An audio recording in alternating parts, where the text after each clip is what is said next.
আসসালামু আলাইকুম এভরিওয়ান, কেমন আছেন সবাই? আশা করি ভালো আছেন। আমি অনেক ভালো আছি। আবারও একটি নতুন ভিডিও নিয়ে চলে আসলাম আপনাদের মাঝে। আজকের ভিডিওটা আপনাদের জন্য স্পেশাল না হলেও আমার জন্য স্পেশাল, কারণ অনেক দিন পর আমার বন্ধু বান্ধবরা সবাই একসাথে মিলে ইফতার পার্টি দিচ্ছি। আর এই ভিডিওটা মূলত রমজান মাসে করা, বাট আমি রমজান মাসে ছাড়তে পারিনি, আমার পেজ আমার কাছে ছিল না, তাই এখন ছাড়তে হচ্ছে। অনেক দিন পর যখন বন্ধু বান্ধবরা সবাই একসাথে হয়ে, বুঝতে পারছেন যে কতটা ভালো লাগে। আর বন্ধু বান্ধব মানে পুরনো স্মৃতিগুলো মনে পড়ে যায়। এক সময় ছিল যে একজন আরেকজনকে ছাড়া চলতোই না, একজন আরেকজনকে ছাড়া থাকতে পারতাম না, ঘুরতে যাওয়া হতো না। বাট আস্তে আস্তে যখন বড় হলাম, আস্তে আস্তে সবাই দূরে চলে যেতে থাকলাম। তো এখন মূলত কেউ থাকে ঢাকায়, কেউ থাকে রাজশাহী, কেউ থাকে অনেক দূরে, তাদের সাথে দেখা হয় না। আর এখন মূলত রমজান মাস, সামনে ঈদের 2 দিন আগে সব বন্ধুরা এক জায়গায় হয়েছে, মানে তারা ঈদ কাটানোর জন্য বাসায় আসছে। তো ভাবলাম সবাই মিলে একটা ইফতার করা যাক। তো আজকে ইফতার করতে এসে মূলত সব বন্ধু বান্ধবের সাথে একসাথে হয়ে পুরনো স্মৃতিগুলো মনে পড়ে গেল। তাদের সাথে সেই দুষ্টামি, তাদের সাথে সেই কথাবার্তা, আগের স্মৃতিগুলো সব ফুটে উঠছে।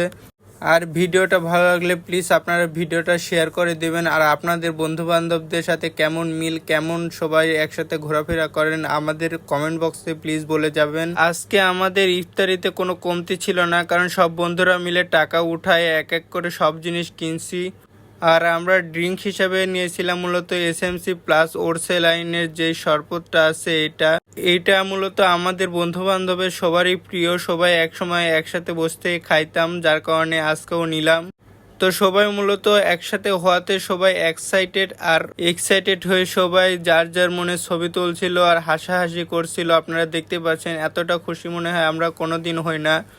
আপনাদের যত দুঃখ কষ্টই থাক, যখন বন্ধু বান্ধবরা একসাথে হয় সব দুঃখ কষ্ট ভুলে থাকা যায়। আর সবাই কাজ করছিল, কিন্তু আমি ভিডিও করছিলাম, তাই সবাই বলছিল ব্লগার ফুড ব্লগার। বাট আমার ফুড ব্লগার পেজটা হারানোর পর থেকে আমি অনেকটা ডিপ মাইন্ডে চলে গেছি, যার কারণে আমি আর ভিডিও তেমনটা বানাই না। আর এটা মূলত আমার নতুন পেজ, আপনারা আমার এই পেজে ফলো করে রাখবেন আর আমার ভিডিওগুলো শেয়ার করে দিবেন, যাতে আগের ফলোয়ারদের কাছে আমার এই পেজটা যায় আর তারা আমার পেজটিকে ফলো করুক। আর এইদিকে দেখতে পাচ্ছেন যে আমার ইফতার সাজানো শেষ হয়ে গেছিল, আর একে একে সব বন্ধুরা একসাথে বসে পড়ছিলাম। আর ইফতারটা মূলত মাঠের মধ্যে ছিল, যার কারণে অনেক ভালো লাগছিল, চারিদিকের প্রকৃতির হাওয়া বাতাস। তো দাঁড়িয়ে থেকে ভিডিও করার পর আমি বসে প্লেটের দিকে ভিডিও করি, দেখাই আপনাদের কি কি দিয়ে আমরা ইফতারি করতেছি। আর এখানে 1 টাইম গ্লাস নিয়েছিলাম, আর সামনে একটা মোটর ছিল, মোটর থেকে পানি নিয়ে আসছিলাম। তো আমার বন্ধু শেফকে একটা পোজ দিতে বললাম, সে একটা পোজ দিল। আর এইদিকে শরণ ছবি তুলছিল, তার নাকি ছবি তুলতে অনেক ভালো লাগে, তাই সে ছবি তোলে।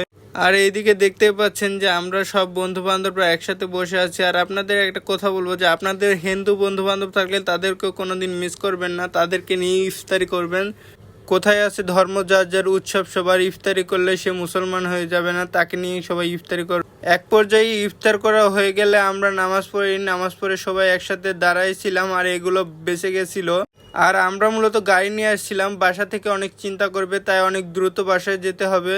আর আজকের ভিডিও এ পর্যন্ত। ভিডিওটি ভালো লাগলে শেয়ার করে দিবেন। ধন্যবাদ।